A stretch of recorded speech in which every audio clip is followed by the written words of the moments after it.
Ashama harka fuunee daawwattoota hordoftoota keenya akkam nagaa keessanii nageenya koo kan jaalalaaf kabajaa bakka jirtanitti simbiraa gahu.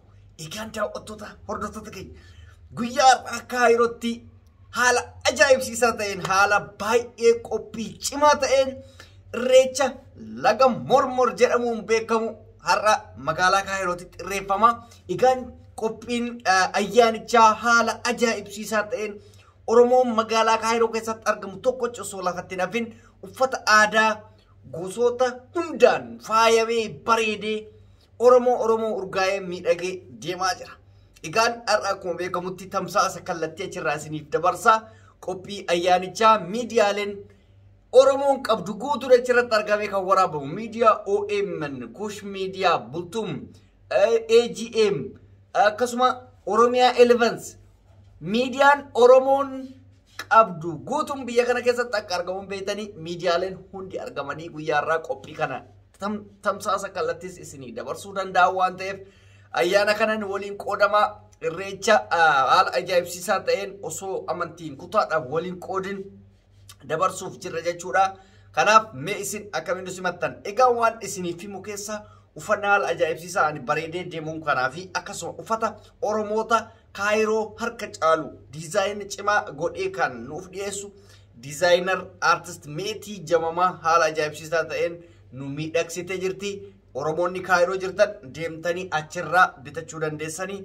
Kanaaf bitachuu qofa osoo hin taane kireeffachuu yoo dadhabames bilaash fudhachuu dandeessan. Maaliif manni mana Oromooti uffannichis uffata Oromooti kan mallaqa waliif daddabarsan miti jechuudha. Haala ajaa'ibsiisaa ta'een itti nuuf qoodama qophiilee bashannanaa garaagaraa akkasuma haala itti Oromoon tokkoomee wantoota bakka qophiin achirra hin jiru shamarran babbareedaa dhiirota babbareedaa kan fuudha barbaadu wal fuudhee kan heeruma barbaadu heerume kan lakkoofsa wal jijjiiru heerum si jammar harka caalu irreechi kuni waa hedduuf mijata warra bultii ijaaruu barbaadan akka ijaarataniif karaa banaa akkasumas immootu namoota fageenya irraa wal beekan dhiyeenya takka wal argan taasisaa haala ajaa'ibsiisaa kanatu Kaayiroo jira isiniin jedhee isiniif dhaamaa. Egaan gama oduu kiyyatti gaafa isinii deebi'e haala biyyattiin keessa jirtutti isiniif deebi'a. Akkuma beekamutti dhiyeenya kana akkuma amma duratti makkalaakayaan humni Itoophiyaadha waraana guddaan humnoota TPLF'n ammas deebi'ee harkaa qabamee jira yookaan booji'amee jira. Waraana tokko lama hin jedhamne waraana kumaatamaan lakkaa'aman kun kan miidhaman kun kan qaama nagaatiin qabamanii fi kanneen lubbuun isaanii darbellee hedduudha jechuudha. Kanarratti mootummaan ibsa akka kennuuf gaafatamanii maaliif waraanni kun baay'eedha. Waraanni baay'een kun immoo waan nyaatu isa barbaachisa. Akkasuma waraanni kun yoo harkaa booji'ame mootummaan waan wayii haasa'uu qaba jechuudha.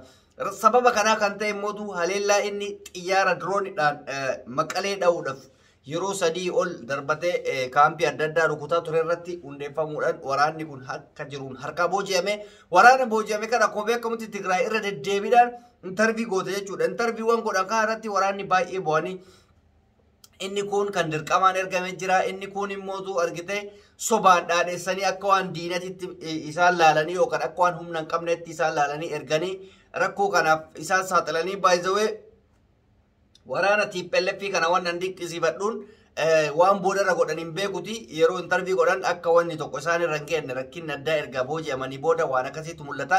Haa ta'uti qaama mootummaatirraa yeroo hedduu kan arginu waraanni gaafa booji'ame ergasii deebi'as buuteen isaan mul'atu hin wareeganii wantoota adda addaa godhanii beeytanii gochoota suukaneessaa adda addaa irratti raawwatan hundi keenyaa hin beekne jechuudha. So kanaaf warra Tigraay baay'ee tokkoon dinqisiifadhee waraana qabanii booji'anii dhiisuun isaanii jechuudha. Kuni barnoota guddaa mootummaadhaaf ta'a jedhee abdadha. Egaan humni mootummaa hedduu laaffifatee jira akkuma isin argitan jechuudha. Kanan isiniin jedha egaan kan itti aanu mootu akkuma beekamutti hongee amma dura Booranatti ta'een Oromoon miiliyoona 50 osoo of duubatti hin deebiin biyyaa fi alatti gargaarsa adda addaa taasiseera. Kanumaan wal qabatee aartistoonni keenya jajjaboon kanneen akka Yoosan Geetaahun midhaan nyaataa akkasuma kan loonii fi kanneen kana fakkaatan hanga danda'uun konkolaataa hedduu fe'ee gama sanitti malee akkasumas gargaarsa kana taasisee fi jira. Diyaaspooraan biyyaalallee chaalenjii feesbuukittiin gara qarshii miiliyoona 5 olii maskii mangee fi namoota isii hojii jiran irratti guurramee jira. Akka tasaa rabbiinis isaaniif birmachaa jira fakkaata. Roobni achitti roobamaa jira darbee Hongeen kun garuu babal'atee deemaa jira naannolee gammoojjii Ibaalee kana keessa akkasuma argitee Boorana qofa osoo hin taane gara Gujiititti Karrayyuu akkasuma naannoo hedduutti babal'achaa jira. Kanaaf immoo akka waliif dhaqqaban abdii guddaatu jira Oromoonni jechuudha.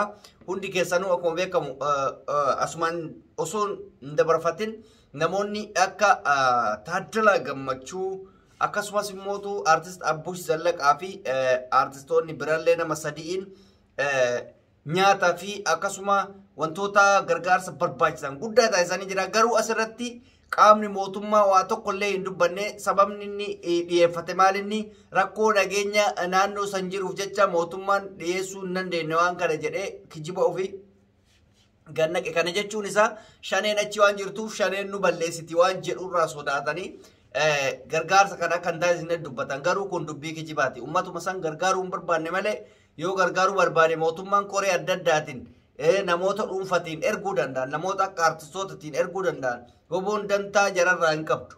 Woboon saba maa gargaartan hin jettu. Saba gargaara.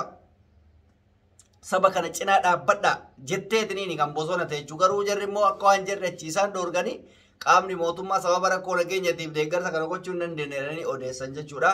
Kanaaf Oromoon bakkuma jirtanitti wal gargaartanii wal cinaa dhaabbattanii rakkoo hongi kun rakkoo uumamaati waan ta'eef jala ol baasuu danda'uu qaba. Mootummaa eeguu yookaan nama dhuunfaa eeguu osoo hin ta'in hanga danda'anii loon tokkocha oolchuu danda'uu qabna. Akkasumas immoo waan nurra ga'uun beekan. Isinii galee bara beelati jechuun hongee jechuun roobni yoo sirraa caamee kun dallansuu rabbiiti waan ta'eef rabbi biratti dallanuu osoo hin ta'in kadhannaa rabbiitii fi mallaqaatii wal gargaaruudha. Baay'isawee roobni amma roobaa jira. Roobni roobu kun hedduu waan nama gammachiisudha. Kanaaf Oromoon baay'ee nu boonsitanii inni itti aanu akkuma beekamutti galaana gaaromsaa kaleessa Ameerikaa akka seenesniif himee jira. Haala ajaa'ibsiisaa ta'een koonsartii seena qabeessa koonsartii artist Haacaaluu Hundeessaa itti yaadannu dhiyeessaa fi akka jirantu dubbatama.